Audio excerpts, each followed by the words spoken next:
ખેડૂત ભાઈઓ, આજના સ્પેશિયલ એપિસોડમાં આપણે વાત કરીશું આપણી ઉપજ ધાણાની. હવે ધાણાની ઉપજ આ વર્ષમાં આપણે થોડી વિશેષ અપેક્ષા રાખી શકીએ એવી ઉપજ બની રહી છે, કારણ કે ધાણાની વાવેતરની સ્થિતિ જે કાંઈ છે એ પણ એકંદર ઘટાડા સાથેની છે અને ઉત્પાદન મળવાની શક્યતાઓ અને સંભાવનાઓ જે કાંઈ છે એ પણ ગયા વર્ષની સરખામણીમાં ખૂબ નોંધપાત્ર પ્રમાણમાં ઉત્પાદન પણ ઘટવાની સંભાવના છે અને સાથે સાથે આંતરરાષ્ટ્રીય બજારમાં ધાણાની જે કાંઈ માંગ છે એ માંગ ગયા વર્ષની સરખામણીમાં આ વર્ષમાં અત્યાર સુધીમાં સારી રીતે બની રહી છે અને આગળના સમયમાં એટલે કે ધાણાની આપણી મુખ્ય ઉપજ જ્યારે શરૂ થાય ત્યારે પણ ખૂબ સારી માંગ બની રહેવાની જે શક્યતા છે એના આધારે આપણે વિચારીએ અને સમજવાનો પ્રયાસ કરીએ તો ધાણાની ઉપજ એકંદર આપણને આ વર્ષની સિઝનમાં ઠીક ભાવોની સપાટી સુધી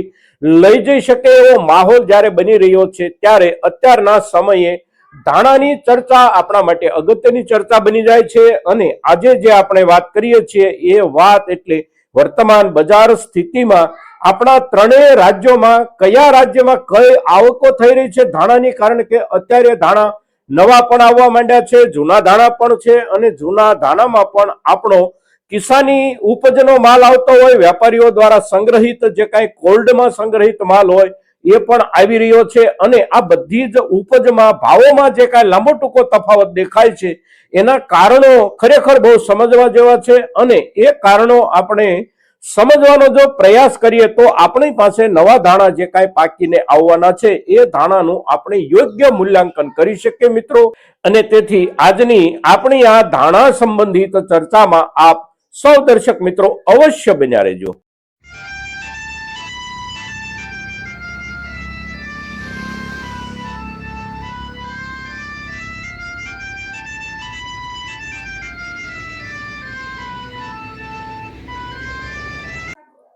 નમસ્કાર ખેડૂત મિત્રો, જય કિસાન જય ભારત. ખેડૂત ભાઈઓ, આજે આપણે ધાણાની જે કાંઈ ચર્ચા કરીએ છીએ એ ધાણાની આપણી ચર્ચામાં અગત્યના મુદ્દા એટલે ભાવમાં જે ફરક લાંબો ટૂંકો દેખાઈ રહ્યો છે એ ફરક જે દેખાઈ રહ્યો છે એના કારણો શું છે અને આગળના સમયમાં આપણી પાસે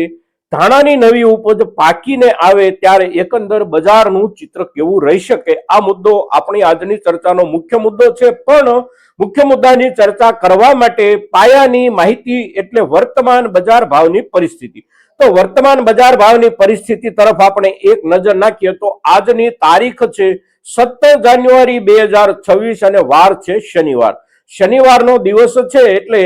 સાપ્તાહિક કામકાજ માર્કેટિંગ યાર્ડમાં જે કાંઈ થતા હોય એ કામકાજનો અઠવાડિયાનો આજે છેલ્લો દિવસ છે અને આજના દિવસે બજારની ભાવોની સ્થિતિ આપણે જોઈએ તો આપણા જૂના ધાણામાં લગભગ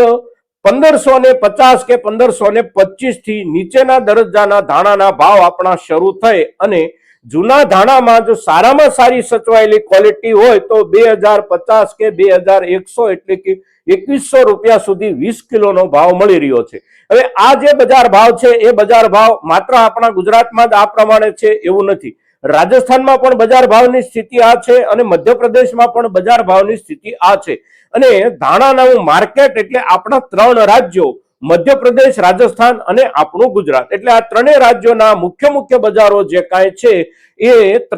ત્રણ રાજ્યોના મુખ્ય બજારો એટલે આપણા ગુજરાતમાં આપણું સૌરાષ્ટ્રનું ગોંડલ અને ઉત્તર ગુજરાતનું ઊંઝા,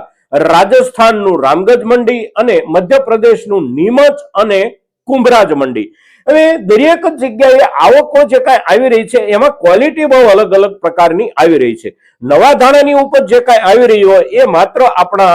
ગુજરાતમાં જ આવી રહી છે એટલે જૂના ધાણાના જે ભાવ છે એ ભાવ ત્રણેય રાજ્યોમાં લગભગ સમાન ધોરણે છે, પણ નવા ધાણાની ઉપજના ભાવ હજી રાજસ્થાન કે મધ્યપ્રદેશ તરફથી નથી આવી રહ્યા, કારણ કે ત્યાં નવી ઉપજના ધાણા આવવાના શરૂ નથી થયા. આપણે ત્યાં નવી ઉપજના ધાણા જે કાંઈ આવે છે એ ધાણા અને જૂની ઉપજના ધાણા ભાવમાં લગભગ કોઈ ઝાઝો ફરક નથી. સામાન્ય રૂપમાં આપણે જોઈએ તો નવી ઉપજના ધાણા એટલે 1700 રૂપિયાથી શરૂ થઈ અને 2300 રૂપિયા સુધી મહત્તમ આપણા નવી ઉપજના ધાણા જે કાંઈ થોડા આવવાના શરૂ થયા છે આ ધાણા વેચાઈ રહ્યા છે. હવે બજારમાં ભાવની સ્થિતિ નવા અને જૂના બધા ધાણાની આ પ્રમાણેની છે. આગળના સમયમાં શું થઈ શકે તો આગળના સમય માટે સૌથી અગત્યનો મુદ્દો અત્યારે આપણે ચર્ચાની શરૂઆતમાં જોયું તેમ આ વર્ષમાં વાવેતરનો રકબો એકંદર ઘણો બધો ઘટ્યો છે. જેવી સ્થિતિ જીરાના વાવેતરના રકબાની છે એવી જ સ્થિતિ આપણા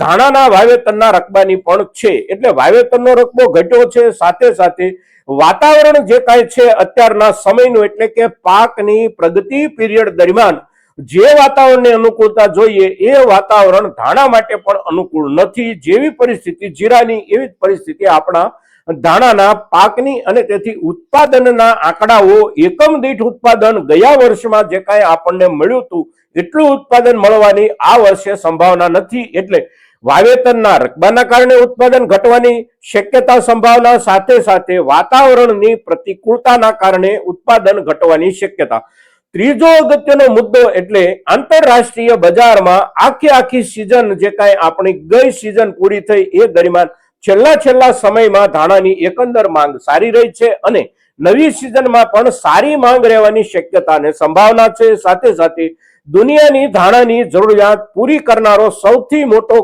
કોઈ પણ દેશ હોય તો એ આપણે છીએ. એટલે આખી દુનિયાએ મોટા જથ્થામાં ધાણા ખરીદવા છે તો ભારત પાસેથી જ ખરીદવાના રહે છે. બાકી દુનિયામાં કોઈ જગ્યાએ ધાણાનું એટલું બધું મોટા પાયે ઉત્પાદન નથી કે દુનિયાની જરૂરિયાત પૂરી કરી શકે. એટલે વૈશ્વિક જરૂરિયાતમાં આપણો જ સિક્કો વાગે છે. હવે અત્યારે સ્થિતિ એકંદર બજારની સારી હોવી જોઈએ, પણ જે રૂપમાં હોવી જોઈએ એ રૂપમાં આપણને નહીં દેખાવાના જે કારણો છે એ કારણો સમજવા જેવા છે. ધાણાનો પાક આપણો જે કાંઈ અત્યારે બજારમાં આવી રહ્યો છે એમાં આપણા ખેડૂતોનો પાક પણ આવી રહ્યો છે અને સંગ્રહ કરનારા વેપારીઓનો પાક પણ આવી રહ્યો છે. પણ ધાણાના પાકમાં આપણે પાછળની દરેક ચર્ચાઓમાં જે કહેતા આવ્યા છીએ એ જ પ્રમાણે ધાણામાં ક્વોલિટી જાળવવી બહુ અઘરી હોય છે અને ખાસ કરીને આપણા ખેડૂત દરજ્જે આપણે જે કાંઈ સંગ્રહ કરતા હોઈએ એ સંગ્રહમાં ક્વોલિટી આપણે લગભગ નથી જાળવી શકતા. સારામાં સારી ક્વોલિટીના ધાણા આપણે સાચવા હોય તો પણ અમુક સમય જાય એટલે ધીમે ધીમે એની ક્વોલિટીમાં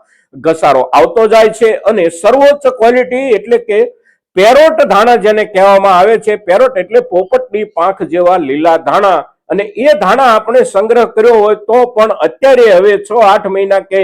વર્ષ દિવસ જ્યારે પૂરું થઈ જાય ત્યારે એની ક્વોલિટી બિલકુલ નીચલા દરજ્જાની બની જતી હોય છે અને લાલ થઈ જતા હોય છે ધાણાના દાણા સંપૂર્ણ રૂપમાં. એટલે અત્યારે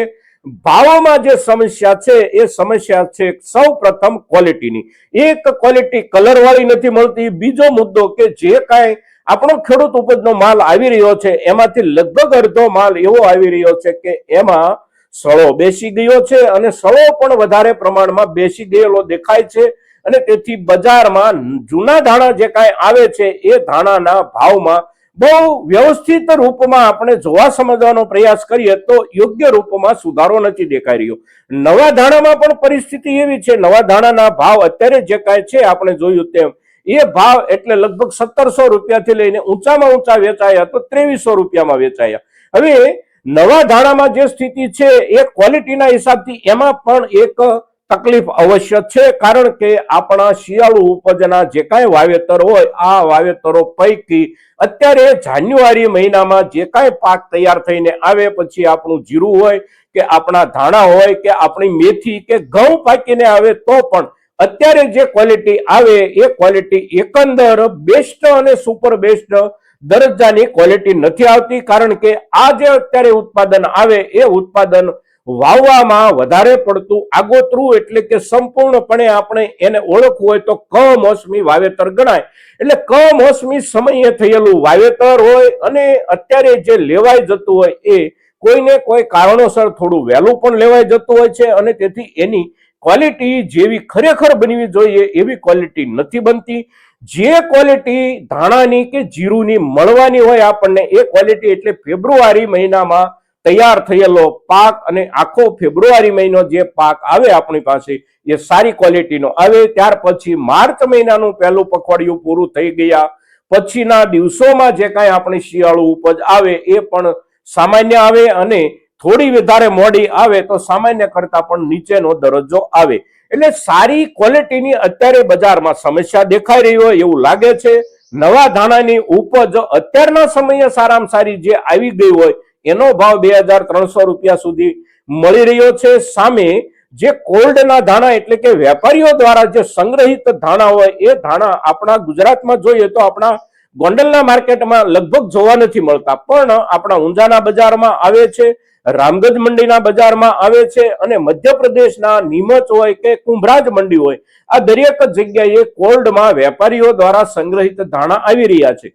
પણ એ ધાણાની ક્વોલિટી પણ પેરોટ ક્વોલિટી નથી આવી રહી. એની જે ક્વોલિટી આવે છે એ ક્વોલિટી એટલે સ્કૂટર ક્વોલિટી આવે છે, એટલે કે પેરોટ કરતા નીચેની ક્વોલિટી આવે છે, અને એ જે ક્વોલિટી આવે છે એ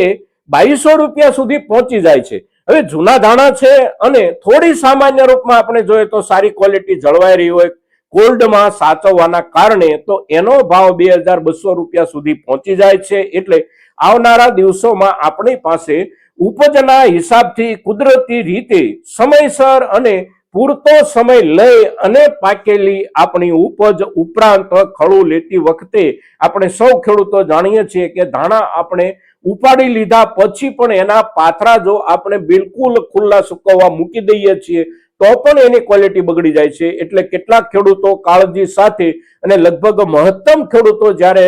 ધાણા ઉપાડે છે ત્યારે એના જે ઓઘલા આપણે કરીએ છીએ એ ઊંધા કરીએ છીએ. એટલા માટે કરીએ છીએ કે ધાણાનો જે કાંઈ કલર હોય એટલે કે એનું જે લીલાપણું છે એ લીલાપણું ધોઈ ન નાખે એટલા માટે આપણે ઊંધા ઓઘલા કરી અને ધાણાને કલરના રૂપમાં સાચવવાનો પ્રયાસ કરીએ છીએ. એટલે ધાણા અતિ સંવેદનશીલ પાક છે, એના કલરને લઈને, એની સુગંધને લઈને, અને એ સમય પ્રમાણે જ્યારે પાકી અને માલ આપણો બજારમાં આવે ત્યારે આ વર્ષમાં આપણને દરેક બાકીની ઉપજો જે કાંઈ હોય એની સરખામણીમાં ધાણા અવશ્ય થોડું વિશેષ વળતર આપી શકે એવું અત્યારે લાગી રહ્યું છે. અને તેથી આપણી જે કાંઈ ઉપજ ધાણાની અત્યારે ખેતરોમાં ઊભી છે આ ઉપજની આપણે પૂરેપૂરી કાળજી લઈએ અને કાળજી લેવામાં પણ એની ક્વોલિટી ન બગડે આ એક સવિશેષ કાળજી રાખીએ. જેટલી ક્વોલિટી સાચવી શકીશું એટલું બજારમાં મૂલ્યના હિસાબથી પણ લેવલ ઊંચું મળશે, સાથે સાથે સચવાયેલી ક્વોલિટી એટલે વધારેમાં વધારે મળતું ઉત્પાદન. મિત્રો, તો ધાણાની વર્તમાન બજાર સ્થિતિ જે કાંઈ છે એ અને સાથે સાથે આવનારા સમયમાં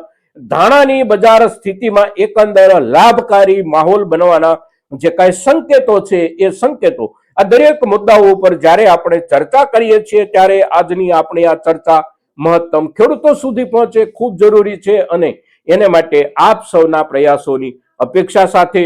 જય કિસાન, જય ભારત.